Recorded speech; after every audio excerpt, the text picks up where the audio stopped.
Welcome. Welcome. We're here again with Linda and Charlie Bloom. They're going to be talking about their new book, An End to Arguing, 101 Valuable Lessons for All Relationships. I'm delighted to be here with you. Thank you for joining us today. We're going to have some interesting conversations that I hope will be really valuable for you. Thanks for joining us. It's great to be back, and hope that you enjoy the show. All right, let's get right to it. Charlie, in your book, you say that having differences is inevitable in all relationships, but conflict is optional. And we all know that we all argue. So what exactly do you mean by that? Well, I think it's a really important distinction to make because some people confuse the two and they think, well, differences means conflict. It means arguing. It means, people going after each other. But differences don't mean that those behaviors are inevitable. Those behaviors have to do with how we relate to differences. And because we're creatures of habit, we tend to attract people who are in some ways like us, but in other ways very different from us. And when we are able to basically distinguish those two things, we can accept we're going to have differences. We're going to have different points of view, and sometimes even values. The question isn't so much how do we get on the same page with all of our differences, because some of them are not resolvable. Mm-hmm. The question is how are we going to deal with them when they come up? And it's not an if, it's a when. So are we going to try to convert the other person into the view that we want them to have or that we think they should have? Or are we going to use methods of trying to coerce them into behaving or thinking or speaking the way we want them to? Or are we going to try to understand what their perspective is so that we can find a way in which we can hold these differences in ways that don't produce destructive interactions like conflicts and arguments that just keep going round and round and round. So the book is really designed not so much to make sure that there's no differences. It's designed to help people to be able to see that the differences not only are not the enemy, but they're potentially the source of some valuable experience that both people can have. Mm-hmm.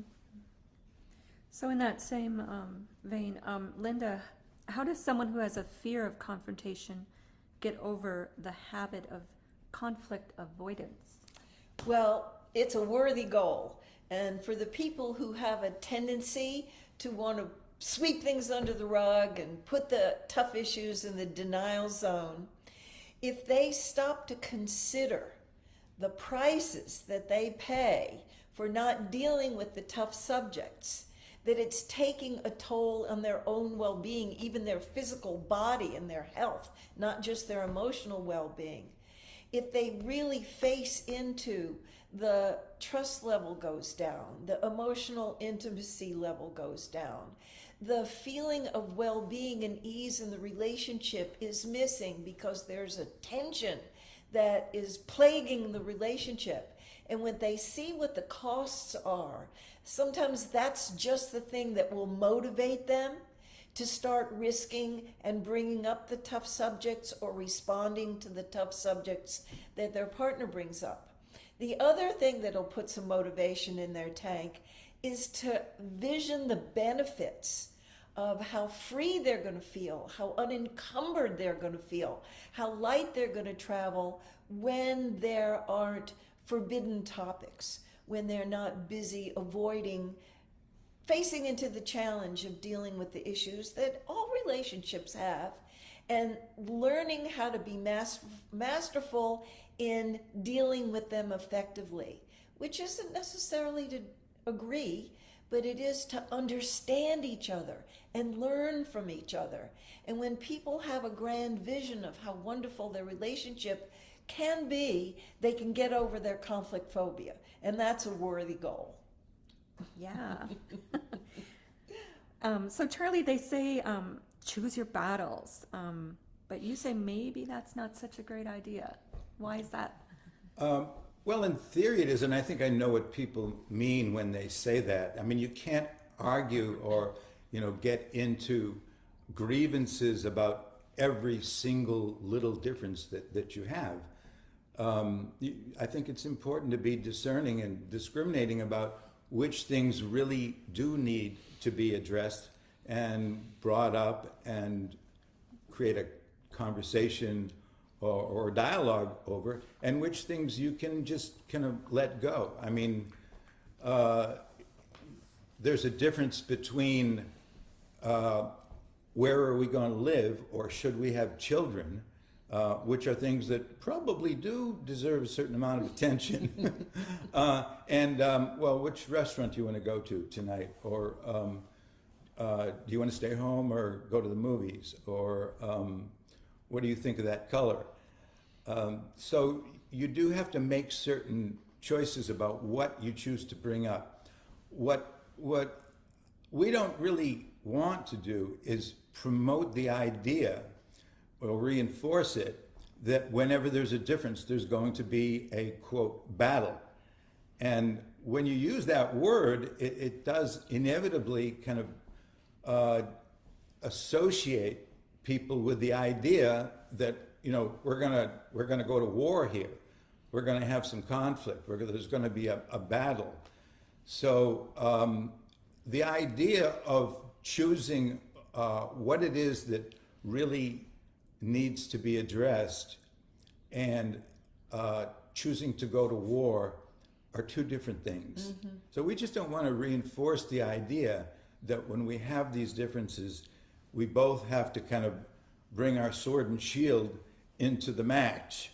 And it's something that we need to win. Sometimes at somebody else's expense, which is referred to as kind of zero-sum thinking.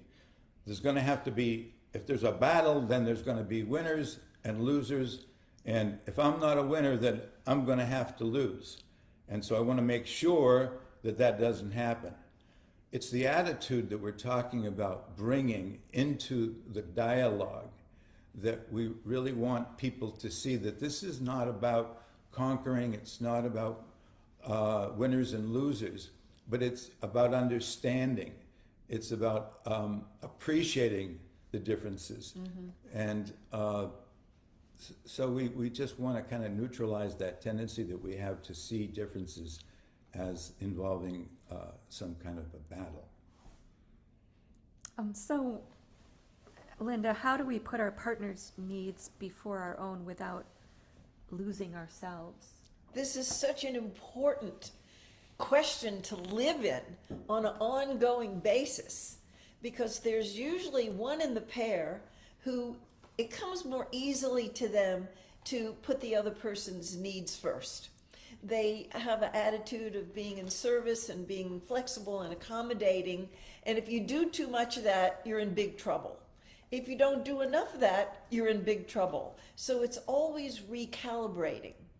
And the person who tends to be in service and to be flexible and accommodating usually pairs up with somebody who's better with their boundaries, better saying no, that won't work for me, this is what I really want. And they can be an incredible teacher to us and inspire us to learn more about drawing our boundaries well, being in touch with our needs, and really going public with our prayer about our needs rather than just wishing and hoping.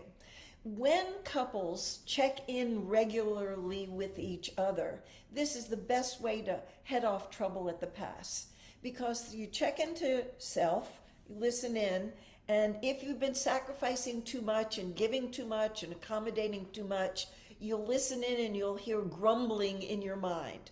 I'm doing all the dishes and I'm doing all the laundry and I'm picking the kids up and I'm doing all the grocery shopping and I'm doing most of the cooking around here, or whatever it is, you listen into the grumbling in your mind and you respect it and you pay attention, and then you use that to say, I need to be setting my boundaries differently. And I need to call attention to the fact that things have gotten out of balance and make some effective requests of my partner. And when we are in league with each other, that we want to have an egalitarian relationship. We don't just want to have a supporter and one person thrives while the other person does too much giving. The egalitarian relationship is hitting the highest part of the chart, the top of the chart. And we enroll our partner that may be better at taking care of themselves in appealing to their enlightened self-interest, that this is really going to work for them as well as for the person who's been overgiving, that we want to keep a level playing ground for our relationship so it can be as great as it can be. And in your book, you talk a lot about enlightened self-interest. And Charlie, can you explain what you mean by that? Yeah, Linda just used that term, which is something that we do refer to quite a bit in the book, and when we work with people, with couples. For those who haven't heard that term or not familiar with it, it's basically related to something similar to the golden rule, which is to do unto others which you would have them do unto you. But it goes a little bit beyond that.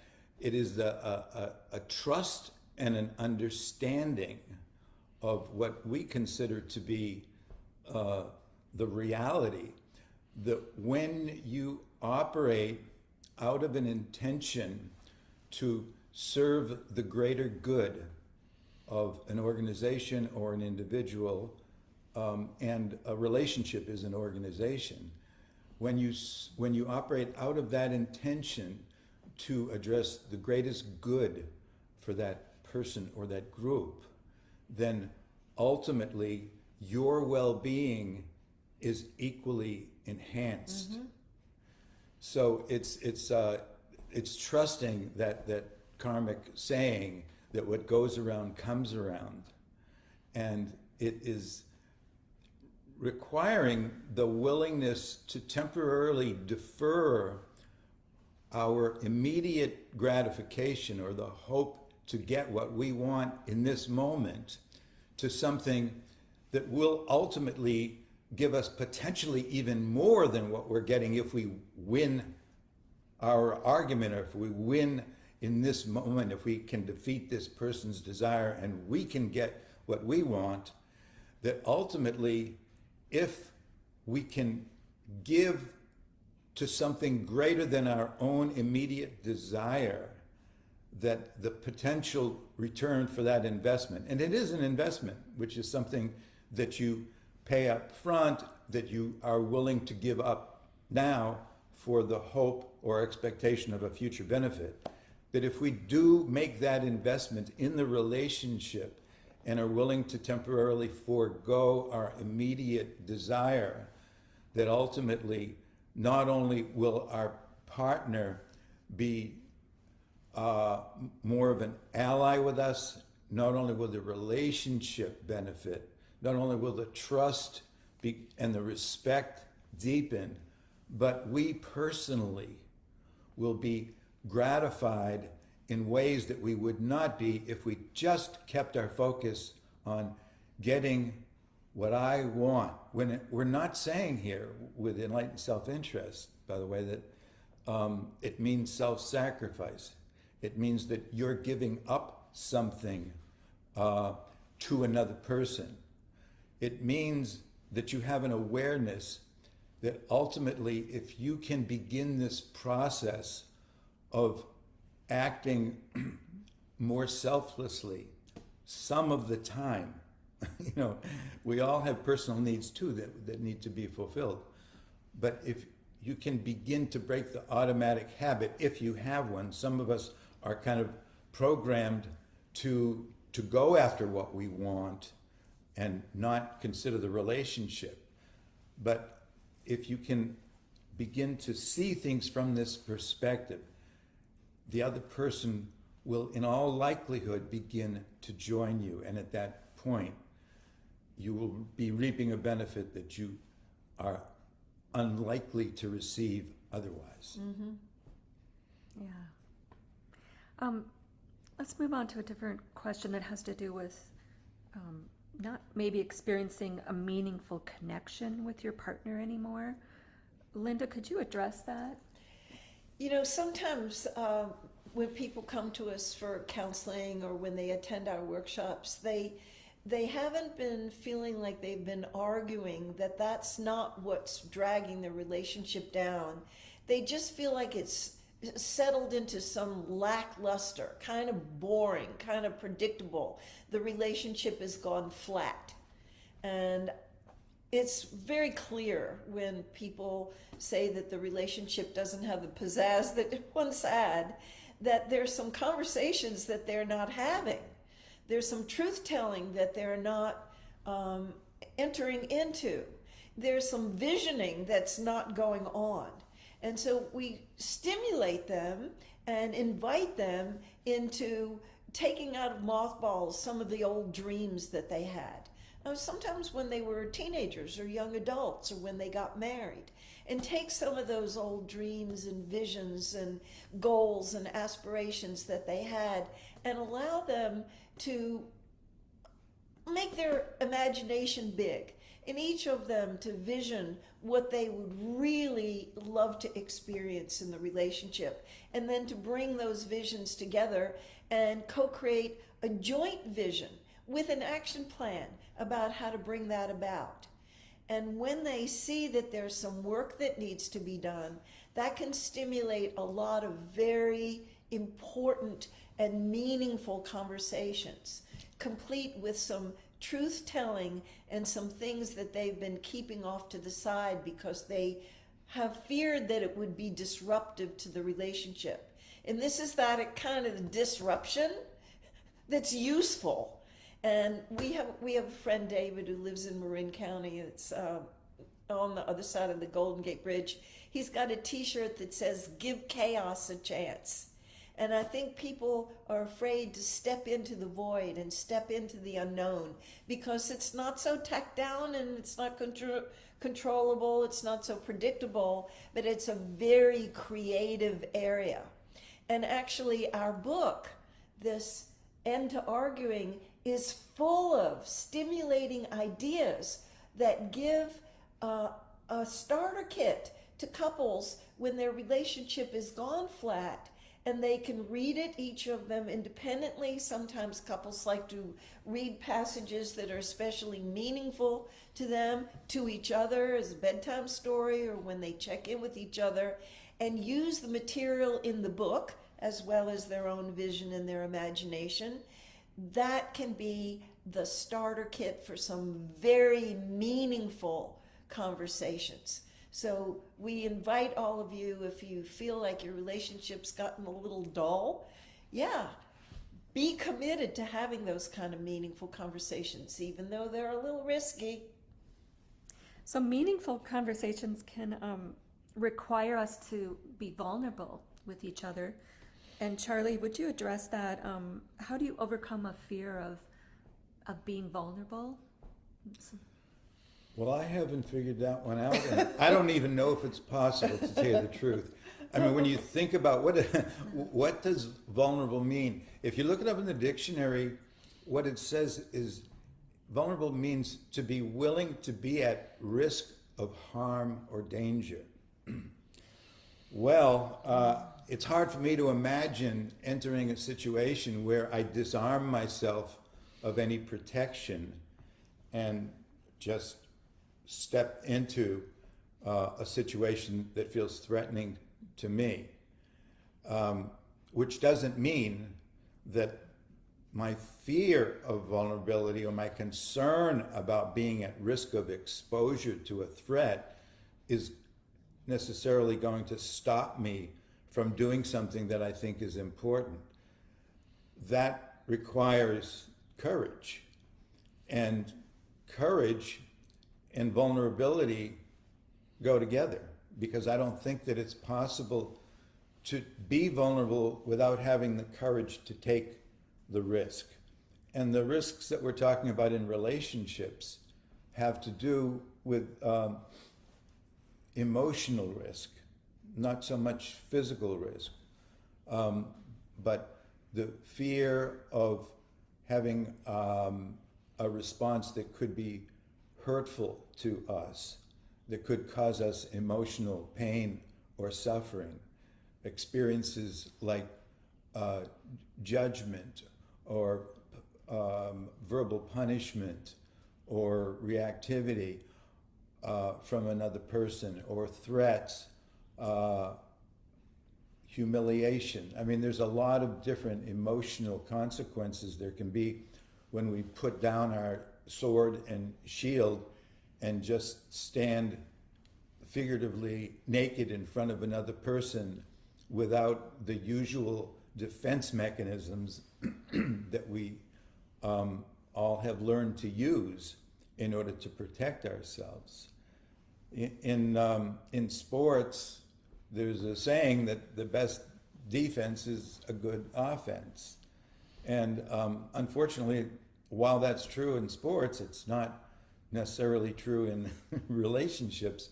As a matter of fact, in relationships, if you use an offensive strategy and you offend the other person, you're not likely to feel safer as a result of that, but you'll, in all likelihood, provoke an offensive response.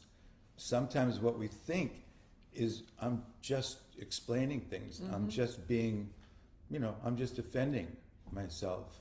And that is not necessarily what the other person experiences.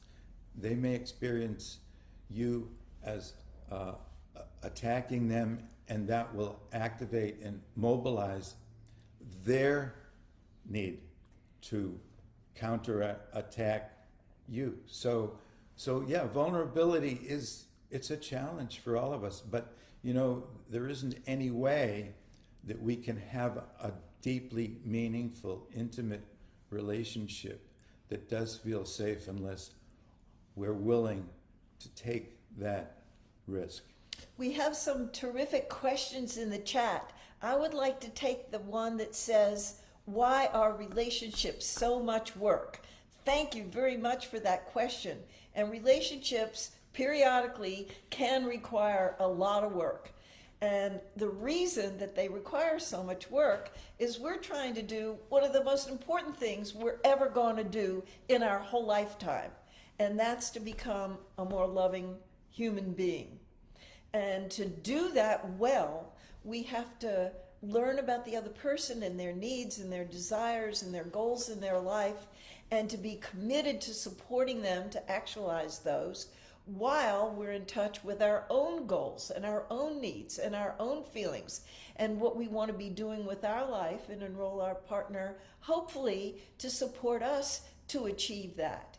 And that is a balance that needs to be constantly recalibrated, and to have thousands of conversations with our partner about what do I need to develop in myself, and what do I need to support you to develop in yourself to be eligible for this great relationship that we are willing to work towards, because we have enough sense and wisdom to know we're going to be way better off and use our good raw materials. What qualities do I need to develop in myself? Patience, courage, forgiveness, letting go, resilience.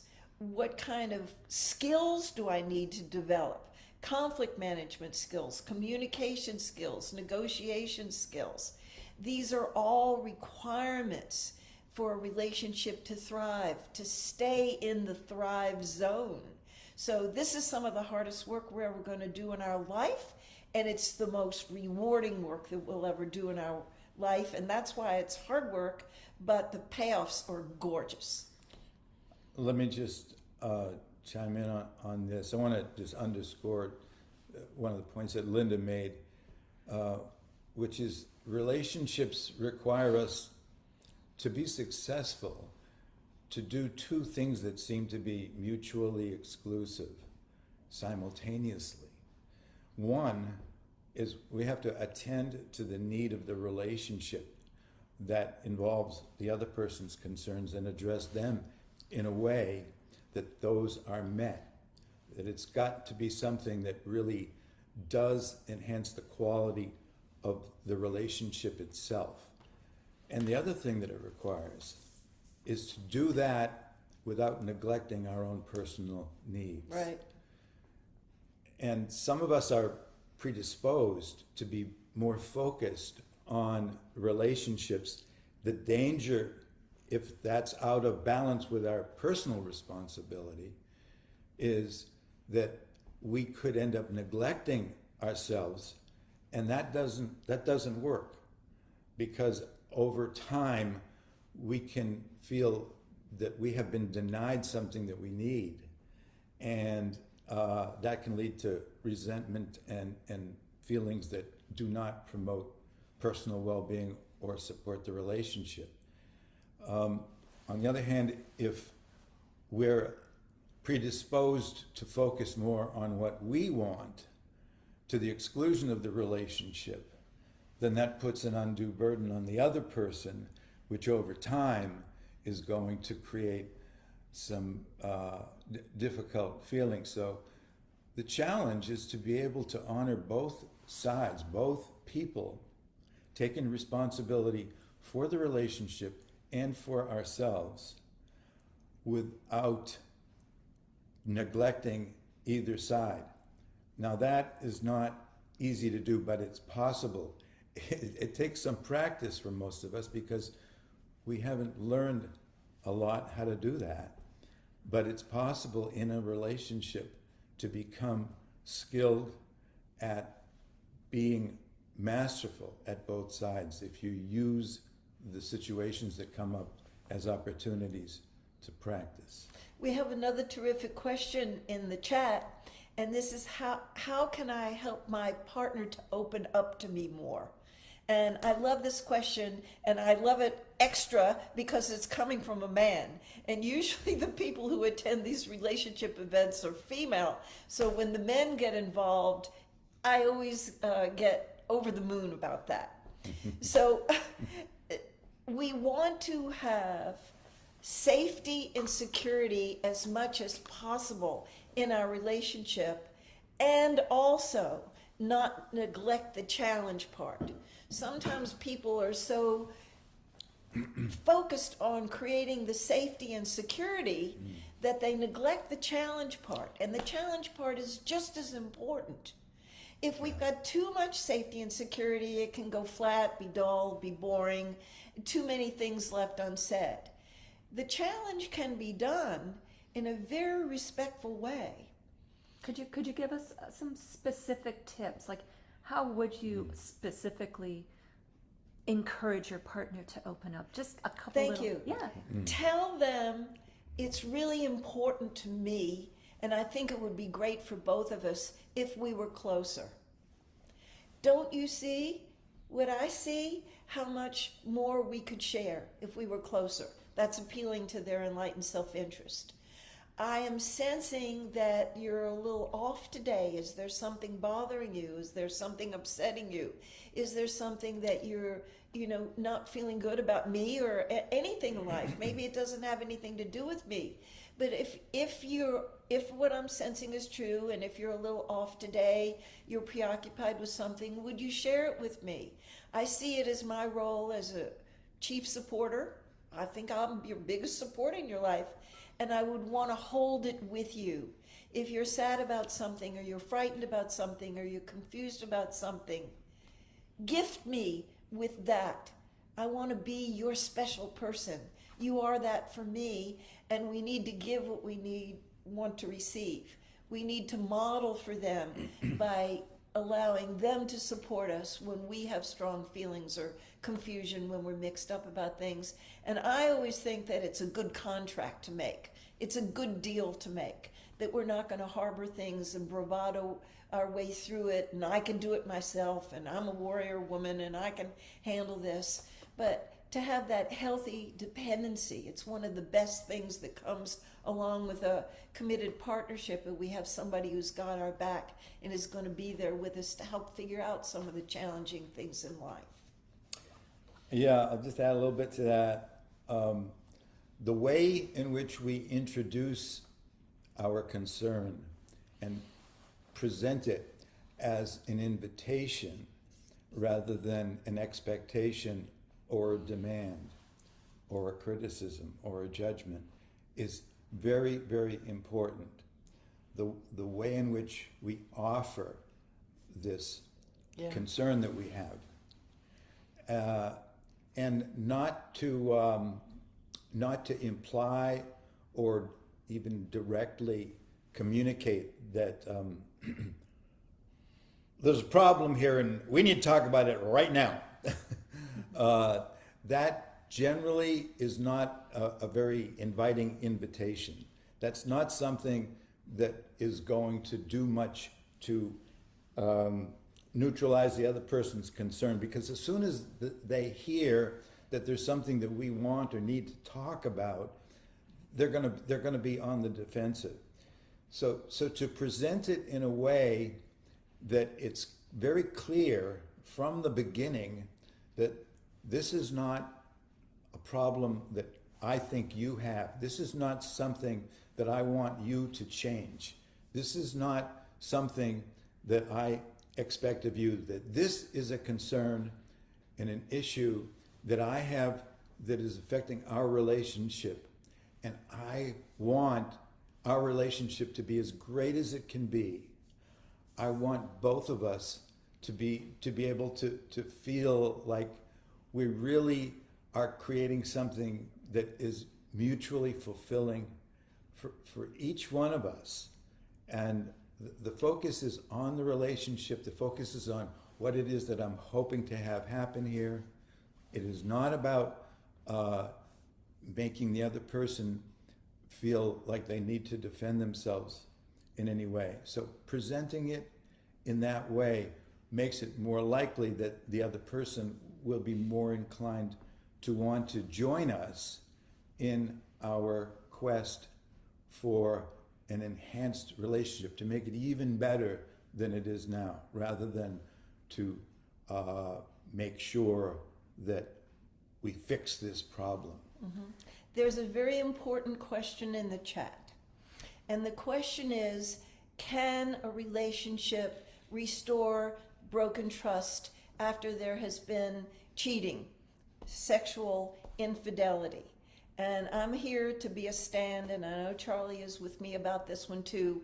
It is possible, and it's a lot of work to repair damage with a betrayal of that magnitude. That's about one of the biggest ones that you can suffer in a relationship, is when that agreement is broken. The very first blog that we ever posted several years ago on Psychology Today was a response to a blogger in our field who had claimed, once a cheater, always a cheater, that if somebody breaks the fidelity agreement, ditch them right away and go on and find somebody else who's going to be faithful. And Charlie and I had a strong reaction to that's dooming a lot of relationships, that there is a will on both sides to repair. It may take several months, it may take a year, it may take longer. You may need professional help. You may need a lot of professional help. You may need to spend a lot of money to buy the best professional help that you can find. But it is possible if both people are willing to take a look at the conditions that gave rise to the infidelity.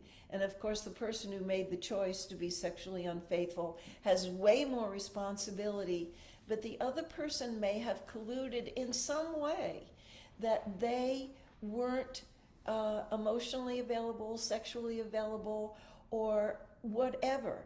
And that there is a willingness to take responsibility on both sides and to work very hard to reestablish the trust. The apologies need to be sincere and come from a deep place of contrition. And learning needs to take place about what it was that allowed them to go looking for love in all the wrong places. Sometimes not only the previous level, pre-breach of trust can return, but even more trust than was there before, because both of the people have learned so much about how precious a committed partnership is and how it needs to be protected, and that it is not in danger in the future of having that happen again. So yes, it is possible to repair, and yes, it is going to require quite a lot on both parts.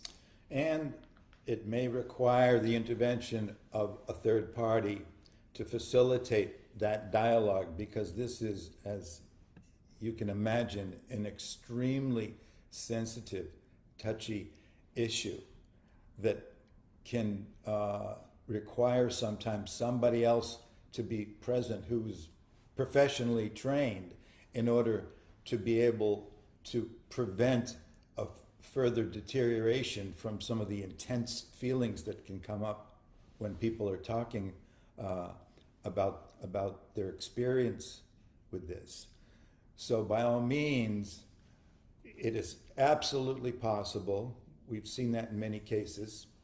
It doesn't mean that it can always happen in every case, but it is possible, and we encourage people to make their best effort. We do have some information in the book about how to actually have those conversations. And we really want you to make that effort, but be open to the possibility that if that's not sufficient, that it's not only a good idea, but it may be necessary to bring in somebody who can facilitate that conversation. We have a question in the chat. What do we consider a toxic relationship? And I would say a toxic relationship is one in which you feel like you are being poisoned, that you feel that your soul is withering, maybe even dying, that you feel your well-being is in jeopardy. This can come from dishonesty in the relationship. It can come from neglect in the relationship. Some of the deal breakers are abuse, emotional abuse or physical abuse, addiction, where the person is making their alcohol use or their compulsive sexuality or their drug use or their gambling and misconduct with money more important than the relationship, and not willing to get any help to address the issues of dishonesty, abuse, addiction. These can be poisonous to a relationship, and to look away, to minimize it, to deny it is going to continue to take a toll on your mental, emotional well-being and even your physical well-being over time. So we always recommend that if people suspect that there's poison and toxins that are destructive in their relationship, get good help. The most people who divorce, they didn't even have one marriage counseling session. I find that tragic and unnecessary pain. A lot of families are breaking up unnecessarily. There are some really capable professionals who can help to get a toxic relationship cleaned up and healthy with some serious repair being done. But it starts with telling the truth about how unhappy one or both of the people are in the relationship, and then facing into that challenge and getting the help that is needed. Great. Well, we're getting kind of maybe the last question. Let's see. You claim frequent check-ins are one of the most effective but neglected tools in our relationship tool bag. You want to talk about that, maybe Charlie and both of you? Yeah. Well, let me first of all just explain what we mean by a check-in. Essentially, it's a moment of connection with oneself, just to reflect on what it is that I'm experiencing right now. It's a moment of mindfulness in which you check in with yourself, and in the context of a relationship, you share that with the other person. And we have experienced the value of check-ins for quite a few years, and it's something that we've gotten into the habit of doing on a daily basis. And it's such a small, simple thing. It doesn't take a long time. You don't have to go into a lot of explanation when you share with each other what's going on for you, what you're experiencing right now, what your mood is, what your thoughts are, what's happening in your body, just something that allows you to connect to that and share that with them. It's a very intimate experience, and intimacy, which we refer to as in-to-me-see, is a way of becoming transparent to another person. And when we can step out from behind the roles and the images that most of us live from and check in to the essence of what's true for us in any given moment, then we become present in a way that isn't possible throughout most of the course of our day. I love them. The check-in's the best part of my whole day. Yeah, I mean, I love the result of it. I love that it doesn't take too long too. I mean, we're not talking about having to set aside 2 hours or an hour or anything. We're talking about something that can just be a few minutes, and we But do it. meaningful. Yeah. I mean, it's like you consciously drop into a state of deeper presence, and then share that. Well, this is what's going on with me right now. We do it in the morning, before we even get our day started, and just kind of basically letting each other know, unfiltered, what is it that's there for me? What is it that I woke up to this morning? What thoughts do I have? What's my mood? What am I, what's there? And just letting the other person know, and then they let us know, and then we may talk a little bit about that, but we're not talking about something that takes a long time or a lot of effort. And as you practice this more, it not only becomes easy, but it becomes something that we really look forward to, because it is such an enhancement for the quality of our connection. There's a sweetness to it that I feel connected, that I don't feel alone with the challenges in my life. And when I feel connected, I feel like, come on, world, whatever challenges you got ready for me, I'm ready for them, because I don't feel alone. And that means such a lot to me. I want to make sure that you all know, everybody here in the listening audience, that there's a limited time only to get the ebook of An End to Arguing for $1.99, because it's going to go away soon.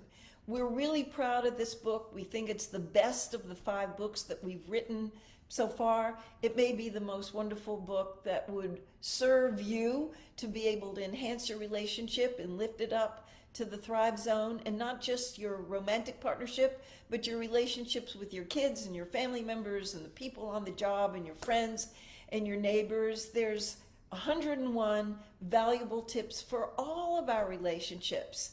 So I recommend to you that you buy the book and come back and visit us some more with another Facebook Live. Yeah, and if you enjoyed or got anything out of today's talk, the good news is that we're planning to do more of these, and we would welcome any feedback or input that you have regarding any concerns that you'd like to address, any questions that you might have. So feel free to go to our website, which is bloomwork.com, and that'll give you contact information about how to reach us, and just let us know what you'd like us to address in the future. And I want to thank everybody for tuning in and being here with us, and look forward to more of these meetings.